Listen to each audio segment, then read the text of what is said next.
Test 3. You will hear a number of different recordings and you will have to answer questions on what you hear. There will be time for you to read the instructions and questions and you will have a chance to check your work. All the recordings will be played once only.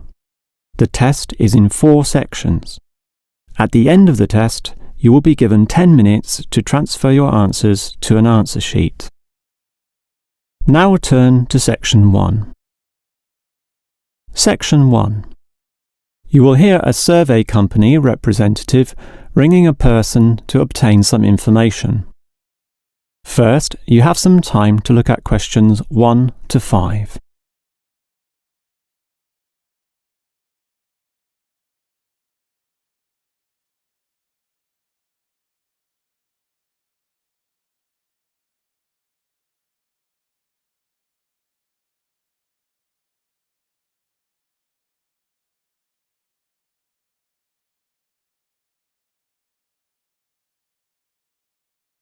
You will see that there is an example that has been done for you. On this occasion only, the conversation relating to this will be played first. Hello? Hello? Who is this? Hello, I'm a representative of the Tally-Ho Survey Company, and I'd like to ask you a few questions regarding exercise. Ah, that's an interesting subject. The representative will ask questions about exercise, so exercise has been written in the space. Now we shall begin. You should answer the questions as you listen, because you will not hear the recording a second time. Now listen carefully and answer questions 1 to 5. Hello? Hello? Who is this? Hello, I'm a representative of the Tally-Ho Survey Company, and I'd like to ask you a few questions regarding exercise. Ah, that's an interesting subject. Yes, we think so too. But I'm afraid I'm a bit busy at the moment. Don't worry, this will only take about 4 minutes at the most. It's 10:25 now, so it will all be over by 10:30. Well, all right, if it's that short. It will be. So, one of the first things I need to know is where you are. That is, which suburb or area of the city. The last client was in Blackburn, for example. Blackburn, that's close to me. I'm in Box Hill. Another eastern suburb, then. I have a friend in Box Hill, too. Interesting place. Now, I need your approximate age for this survey. Are you younger than 20, between 20 and 29, 30 and 39, and so on? I'll turn 40 in a few months, so that puts me in the 40 to 49 age group. Well, that's in a few months, so right now you're in the 30 to 39. Oh, right, so put that then. OK. Now, I need to know your occupation. The last caller was a housewife, for example. The one before that, a teacher. I used to be a teacher too, teaching cookery. And now? Now you can just put domestic duties. Actually, I hope to begin a new job soon as a cook, but that won't be for some time yet. I have to wait for my husband's restaurant to open. Cook? That sounds interesting. But it's domestic duties for now. OK, that just leaves some information about your family. This is not obligatory at all, so if you don't want to answer, that's fine. What sort of information exactly? Oh, it's very broad. Married with children, single mother, that sort of thing. The last customer said she was a single mother. I'm married and not a mother. Put married, no children. I'm married with children myself, but I'll put in your details. And that finishes the profile and just leaves the actual survey itself if you're ready to proceed. Before you hear the rest of the conversation, you have some time to look at questions 6 to 10.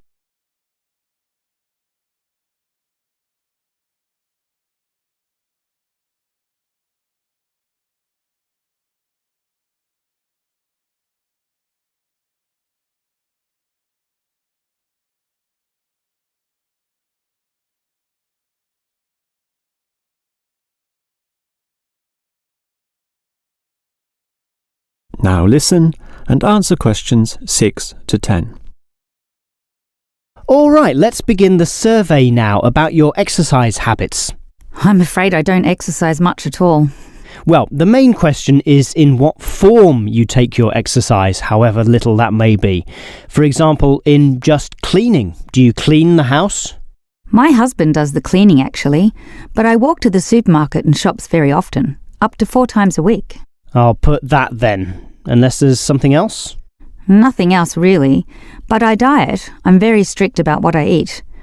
Oh, and I do yoga, although that's not very energetic. More a form of relaxation and to tighten my muscles. They're both important, of course. But what about sport? Do you undertake any sporting activities? This could be very infrequent. In the past, for example. My husband plays basketball at the local school and I sometimes watch. When he was younger, he was in a basketball team, but I never participated. Have you done anything at all? I used to hike in a nearby national park. Well, that's a definite physical activity, so I'll put that, but not basketball. All right, that just leaves future exercise intentions. Do you plan or expect to do, at some stage, any form of exercise? I once dreamt of doing modern dance, but that's never going to happen. Realistically, I'm thinking about going swimming at the local aquatic centre. Although my husband thinks we should just jog. I can't see myself doing that though. Too tiring. I can understand. I used to jog too, and it really makes you sweat. I'd say swimming's a much better option. But I'll be starting this job as a cook in my husband's restaurant. I imagine I'll be very tired doing all those late shifts. But if I have any energy left over, I might go to the aquatic centre to release some stress. All right, well, that's the end of the survey. Thank you very much for your time. That is the end of section 1. You now have half a minute to check your answers.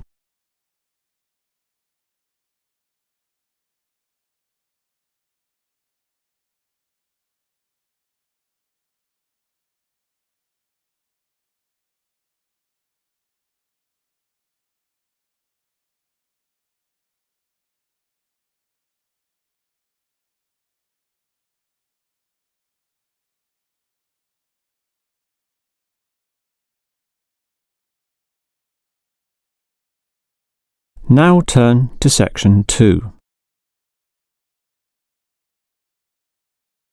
Section 2. You will hear the director of a language centre library explaining about its facilities to some new students. First, you have some time to look at questions 11 to 16.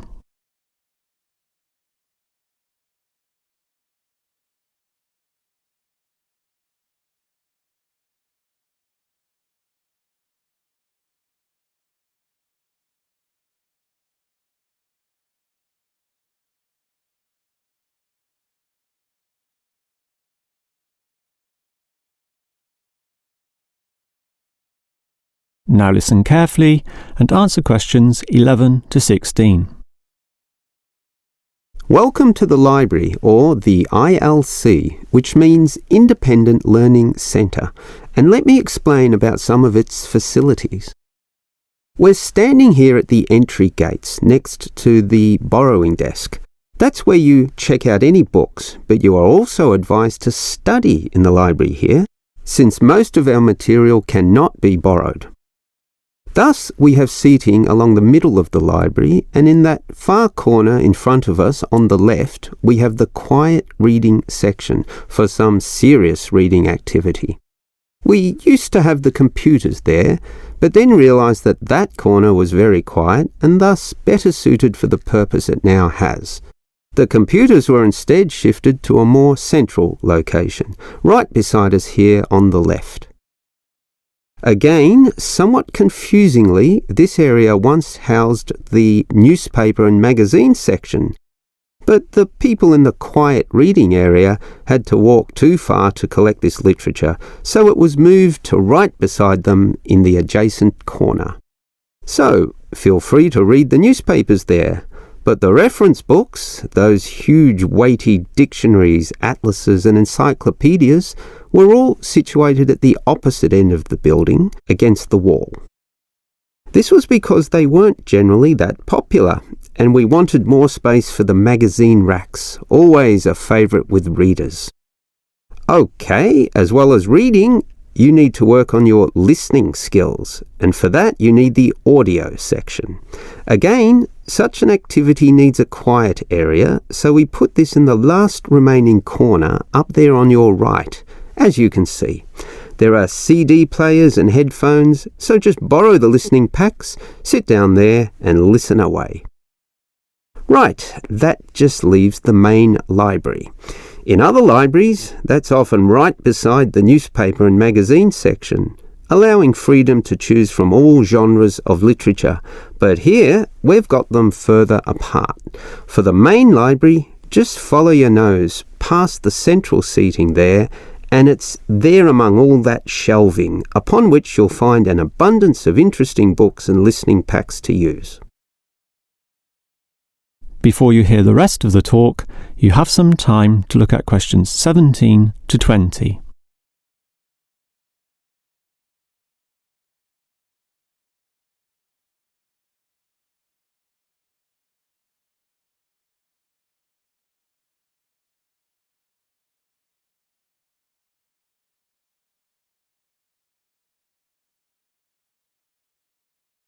Now listen and answer questions 17 to 20. Now, I'd like to tell you a bit more about an excellent service offered in the ILC here that we call the special sessions. What can you do in them? For a start, many of you need practice in speaking English, and for that we hold a special discussion session led by a teacher. That can be noisy. In fact, we hope that it is noisy, since that would mean many people are talking. It's in the central seating area, and it used to be from 10:30 to 1:30, but we found that the noise was disturbing the regular ILC patrons, so we shortened and moved this discussion to the morning 9 a.m. time slot, when fewer people are in the centre. It goes for 1.5 hours. All right. What about writing skills? Well, we can help you there with another teacher. Now, writing is a fairly quiet activity, so that teacher stations him or herself in the quiet reading area from 1:30 until 3.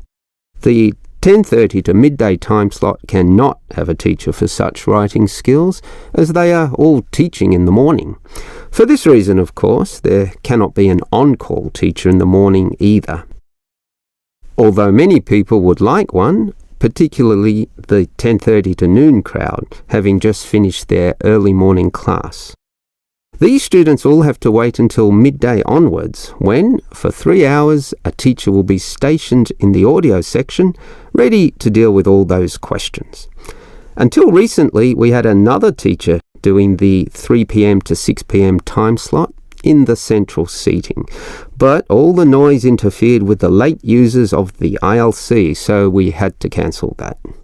Also noisy can be the language exchange, where local students who want to learn your language will help you practice English. This is generally done in pairs, so the noise level is low enough not to need this exchange to run at 9 a.m, but at the more congenial time of 10:30 among the central seating. That must finish by 1:30 though, after which quieter and more individual activities take place. That is the end of section 2. You now have half a minute to check your answers.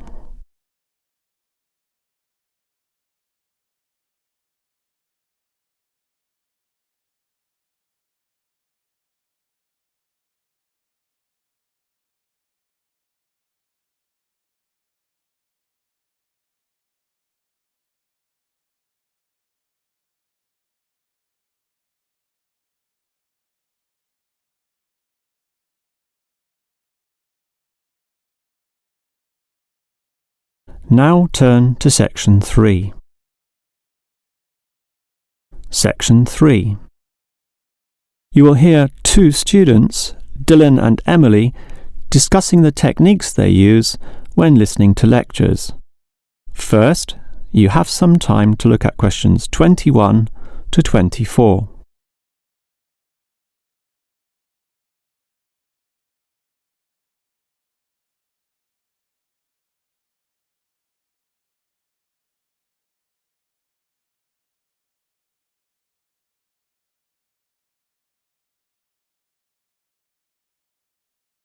Now listen carefully and answer questions 21 to 24.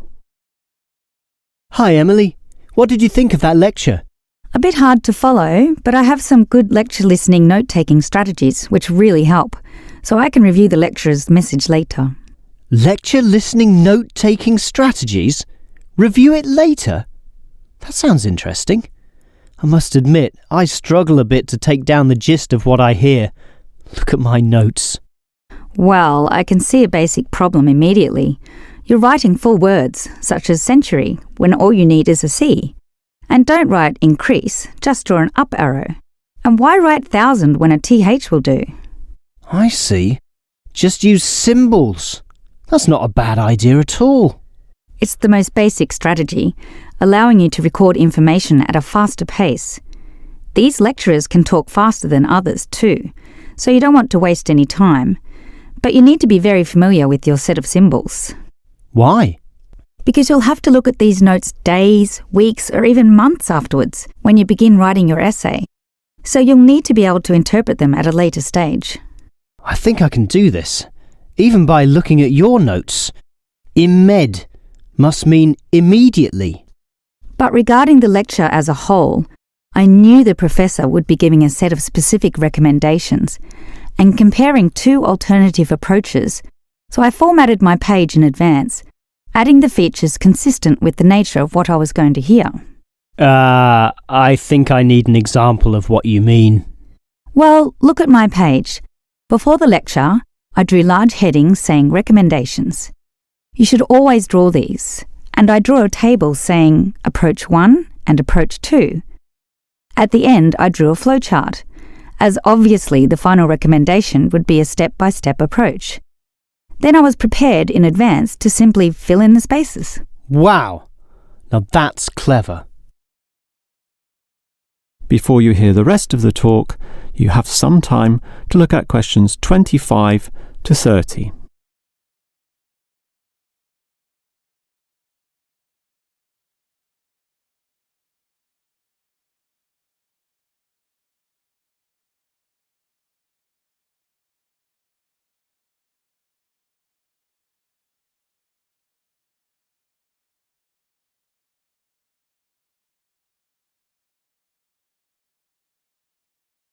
Now listen and answer questions 25 to 30. Your advice about note-taking sounds great, but I still have one question, Emily. How are you able to design your page in advance? I mean, how can you predict the nature of the talk and know which design is likely to work best? It's rather obvious when you think about it. What's your next lecture about? Legal studies.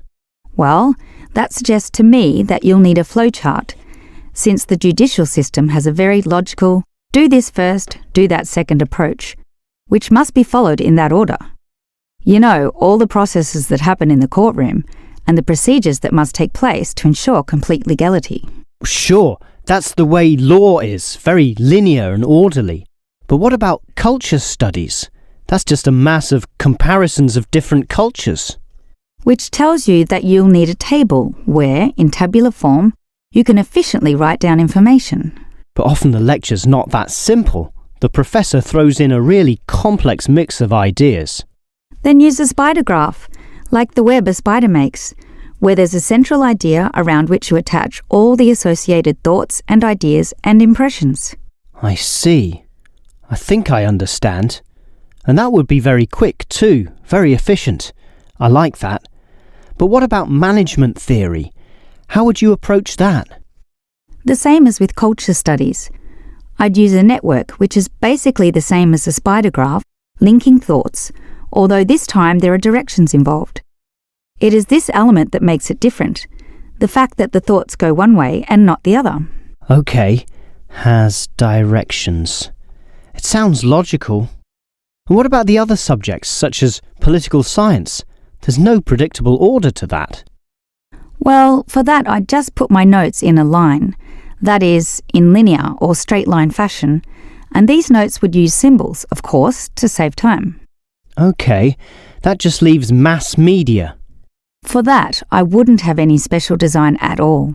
As you say, sometimes it's impossible to predict in what way lecturers will present their information, in which case the best you can do is pre-write headings, but not specific, just general, as in Main 1, Main 2, Sub 1, 2 and 3, and so on. OK. But always be prepared to adapt to the nature of the talk, using any one of the other methods if it becomes appropriate at the time. That is the end of section 3. You now have half a minute to check your answers.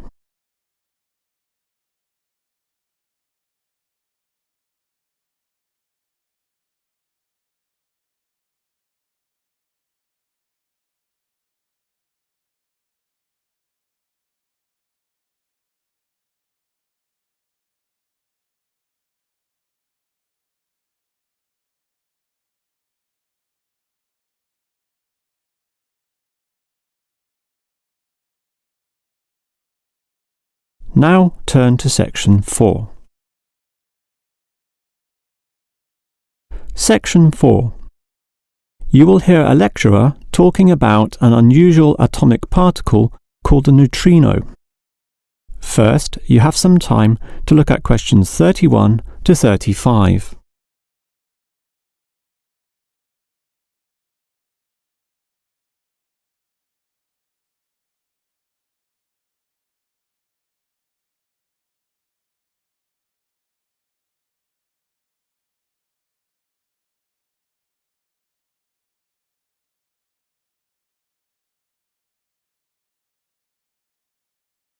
Now listen carefully and answer questions 31 to 35. When considering the smallest unit of matter, the atom, most people know of electrons, protons and neutrons, but almost none know of another particle, even though they are constantly emitted from the sun in the trillions, with 100 to 200 billion of them regularly passing through your body every second. To repeat, that's not thousands, not millions, but billions every second. You don't feel them because they are small. In fact, so tiny that we can barely detect their presence at all. These mysterious particles are called neutrinos. Despite such an abundance, detecting them is a huge undertaking, and there are many reasons for this. Firstly, the neutrino itself is so small that you need to eliminate absolutely all other particles around. To do this, you need what is called a clean room, one that has an extremely low level of dust, microbes, floating particles, or chemical vapors. You probably don't know it, but the air around you right now has almost 40 million particles per cubic meter. In contrast, the cleanest of clean rooms has less than 10. The second problem is that you also need an environment with absolutely no background radiation. At the surface of the Earth, such radiation is all around, from the sun and sky, and from TVs and communication devices. The only way to screen out all that is to go underground, and I mean deep underground. For example, the Sudbury Neutrino Observatory in Canada uses an old nickel mine, one of the deepest in the world, and puts the observatory in its lowest tunnel, more than 2 kilometers below the surface. At such depths, stray radiation is sufficiently screened out to allow neutrinos only to pass by. The final problem is that you need an elaborate detection system, and this apparatus is huge, and its installation in this deep underground cavity presents quite a headache. Holding such a weighty construction safe and secure requires complex engineering work, such as rock bolting and support structuring. This obviously requires great care and takes a lot of effort. Before you hear the rest of the lecture, you have some time to look at questions 36 to 40.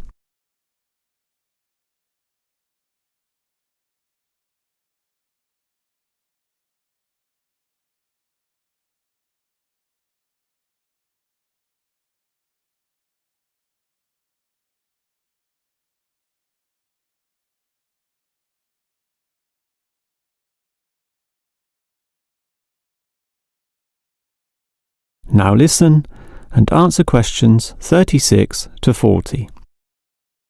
So I've told you about the difficulty in detecting neutrinos.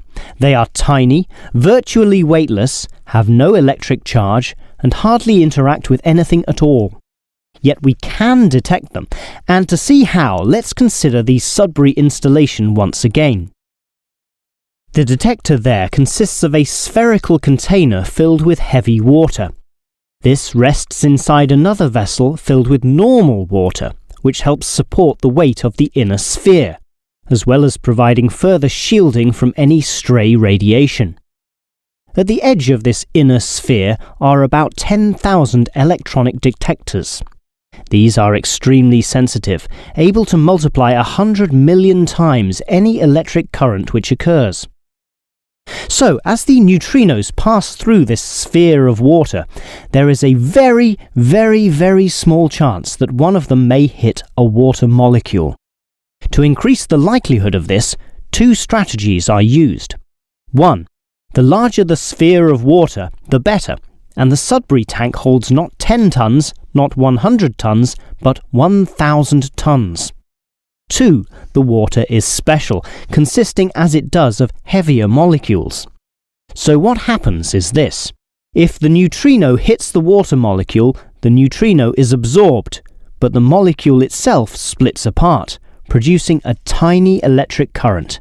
It is this which is detected and analysed, giving key information about the neutrino. The final question is, why do we care about these elusive particles? Well, just think.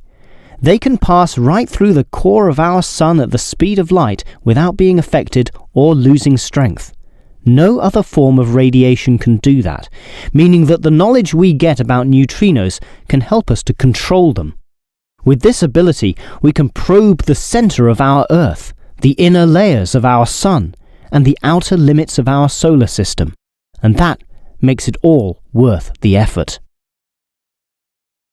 That is the end of section 4.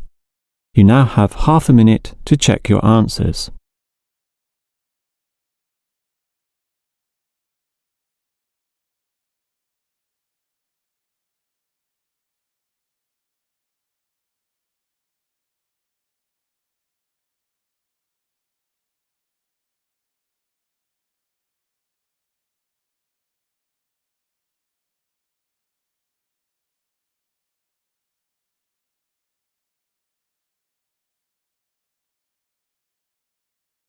That is the end of the listening test.